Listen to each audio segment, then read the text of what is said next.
One of the most frequent problems in language learning is I understand what people say, but I cannot say it in the same way. I listen to a podcast, I listen to a conversation, and they know exactly what they're talking about. As the roles are reversed and I have to answer, maybe a phone call, maybe a tourist stops us and asks for directions. In that situation, you basically forget everything, you know. What I love to call in Latin, tabula rasa. Not everyone can go abroad, not everyone can find and write to an English native speaker or your target language native speaker. In this video, I'm going to show you 3 practical ways to develop your speaking skills. I am not an English native speaker. I've learned how to confidently engage in a conversation. In this video, we're focusing on our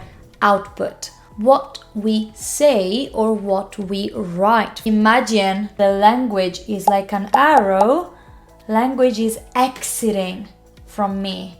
I don't receive language, I produce language, I create language. And that's why speaking and writing are active skills or productive skills. You create language, you don't receive it. Tip number 1, it's embarrassing, but it's the least embarrassing of the list. Speak to yourself. I've done this for years when I was learning English, and I'm doing it now with French. C'est mon deuxième café aujourd'hui. Ok, portefeuille. Je ne sais pas les noms. La parapluie, je n'ai pas besoin. Les chewing gum et les clés. Un rouge à lèvres. Oui.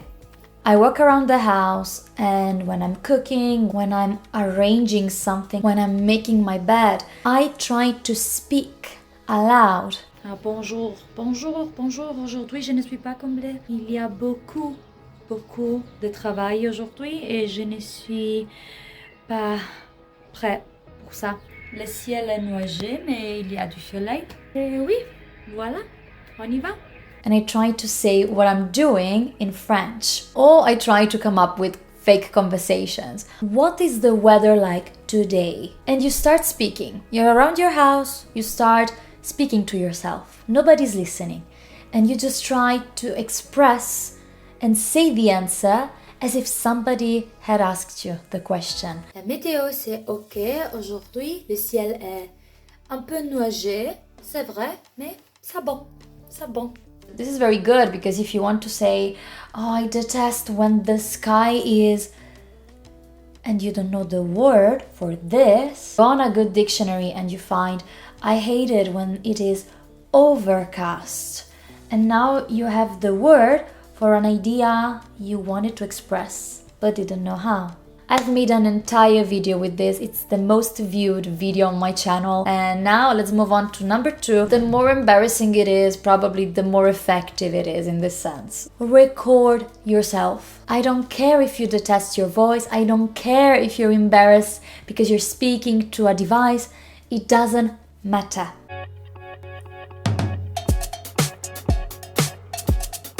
Il y a quelques minutes, j'ai pris un goûter. You take your phone and you decide to record your ideas. You start talking, you start describing your day, you start describing a recipe you're cooking, you express a feeling. The reason why I say that this is embarrassing is because probably the words won't come out. Probably you're going to stutter. And then it's not just about recording, it's about listening to it. It's about keeping that recording. Au moment, le ciel est vraiment nuageux. Nuageux. Nuageux. Nuageux. Nuageux. Nuageux. Nuageux. Nuageux. Nuageux. Nuageux. You want to keep it because in that very moment you have practiced. And in some weeks or months, you can also listen to it again. You can try to repeat the same again and again until it sounds better. Probably if you're doing this, your level doesn't allow you to check your own mistakes, but it helps you with the fluency aspect of the language. You can be more fluent. you can practice speaking and saying things, which oftentimes we don't even have the chance, this possibility to. But now we're getting to number 3, and this is my favorite, and I want to show you how practical this is, but you probably won't like it, especially if you're a bit shy. My tip number 3 is what you're seeing right now. This channel, I've had this channel for years, for at least a decade. So it's more than 10 years.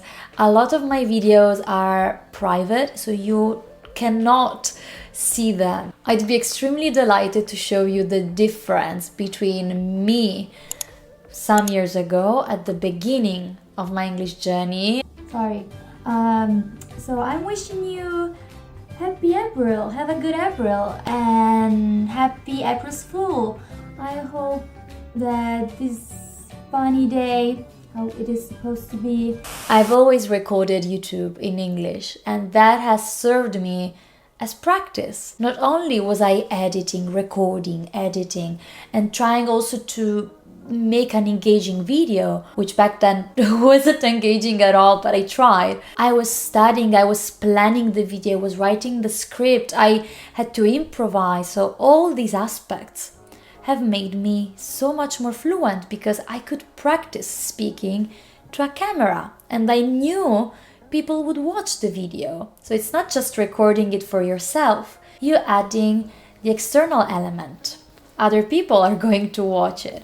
Or maybe you could record this for yourself only. YouTube is a much bigger incentive, in my opinion. Obviously, videos haven't been the only source of practice for me, but all of these 3 together have given me so much more practice and such an advantage compared to other people who didn't do this. And you can practice on your own. You'd be surprised how much more self-aware you become after practicing these.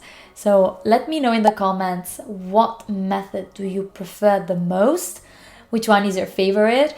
I honestly love all 3 of them, but probably the third one, the video one, it's a bit more time consuming and demanding, but it has given me the best results. I also really like to just speak around the house when I'm alone. I just talk to myself. À lèvres, c'est taupe. How do you say taupe? It's very common. I have made 2 other videos comparing myself to my past self. So if you're curious, I'll leave you the videos here, and I'll see you very soon with a new piece of content. Also, I have a new Instagram page. I'm starting to upload more regularly. Here's the username. You can find me there.